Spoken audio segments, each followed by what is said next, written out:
Assalamualaikum dan salam sejahtera. Bersama saya Lieutenant Pertahanan Awam Suzaini bin Sulaiman dan rakan penyampai saya Lieutenant Muda Pertahanan Awam Nurul Fariha binti Hamzah dalam kapsul APM edisi 21 Mei 2025. Antara yang menarik dalam kapsul APM minggu ini, kunjungan hormat delegasi Embassy of Switzerland ke Ibu Pejabat Pertahanan Awam dan lawatan kerja rasmi Yang Amat Setia Datuk Ketua Pesuruhjaya APM ke Pusat Kawalan Operasi Unit Pulau Tioman, Rompin, Pahang.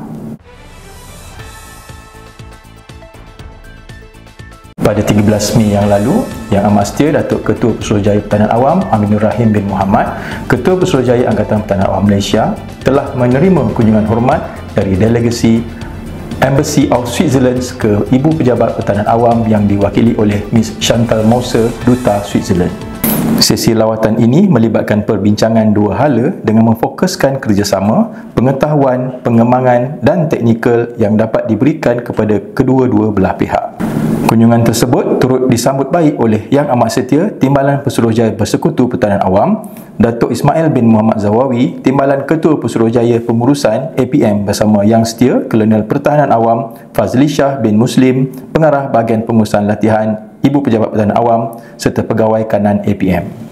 Pada 17 Mei yang lalu, Yang Amat Setia Datuk Ketua Pesuruhjaya Pertahanan Awam Aminur Rahim bin Muhammad, Ketua Pesuruhjaya Angkatan Pertahanan Awam Malaysia telah mengadakan lawatan kerja rasmi ke Pusat Kawalan Operasi Unit dan Menara Penyelamat Pantai Pulau Tioman, Rompin, Pahang. Dalam lawatan kerja ini, Yang Amat Setia Datuk Ketua Pesuruhjaya APM telah menyantuni petugas di lapangan dan membuat tinjauan kemudahan dan peralatan fasiliti pejabat serta mendengar taklimat pengoperasian dan penugasan petugas APM. Majlis tersebut turut dihadiri oleh Yang Setia Penolong Pesuruhjaya Pertahanan Awam, Teknologis Dr. Muhammad Fazli bin Sardi, Pengarah Bahagian Pengurusan Angkatan Ibu Pejabat Pertahanan Awam bersama Yang Setia Kolonel Pertahanan Awam Muhammad Rosman bin Abdullah, Pengarah Bahagian Pengurusan Bencana dan Operasi Ibu Pejabat Pertahanan Awam, Yang Setia Kolonel Pertahanan Awam Cik Adam bin Rahman, Pengarah APM Negeri Pahang, Yang Setia Kolonel Pertahanan Awam Muhammad Azhar bin Mujab, Pengarah APM Negeri Kelantan, Yang Setia Lieutenant Kolonel Pertahanan Awam Kamarul Shah bin Muslim, Pengarah APM Negeri Melaka serta pegawai dan anggota APM.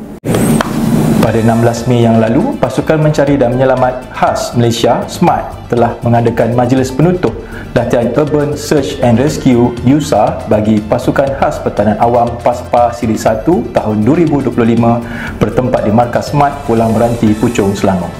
Majlis tersebut telah disempurnakan oleh Inspektor Abdullah bin Ahmad Sobri, Ketua SHU CETK Pasukan Mencari dan Menyelamat Khas Malaysia SMART. Seramai 38 orang peserta yang terdiri daripada pegawai dan anggota Pasukan Khas Pertahanan Awam PASPA. Untuk makluman, latihan ini telah berlangsung selama 4 hari bermula 13 hingga 15 Mei 2025. Majlis tersebut turut dihadiri oleh Lieutenant Kolonel Pertahanan Awam Muhammad Muaz bin Muhammad Yusof, Ketua Cawangan Pengurusan Sekretariat Bahagian Pengurusan Bencana dan Operasi Ibu Pejabat Pertahanan Awam bersama jurulatih dan peserta latihan.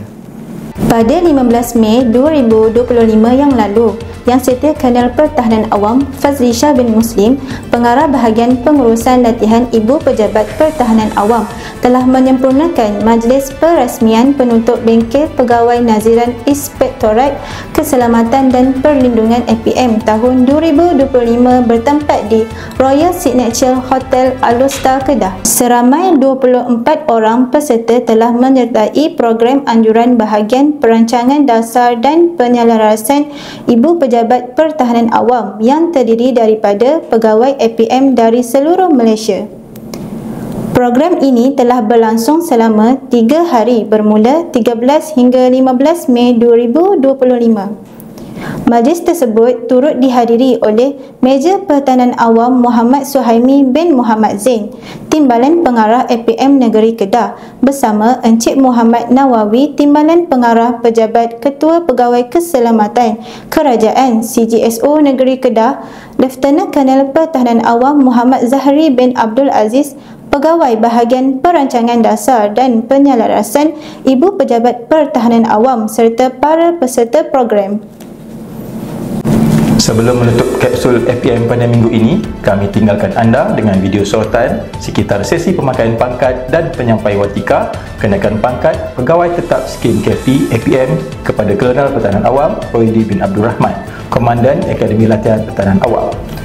Seluruh warga kerja APM ingin mengucapkan setinggi-tinggi tahniah dan syabas di atas pentauliahan ini dan semoga ia menjadi pemangkin semangat buat semua warga kerja APM untuk terus maju di masa akan datang. Hanya yang sahih di kapsul APM. Salam hormat dan Assalamualaikum.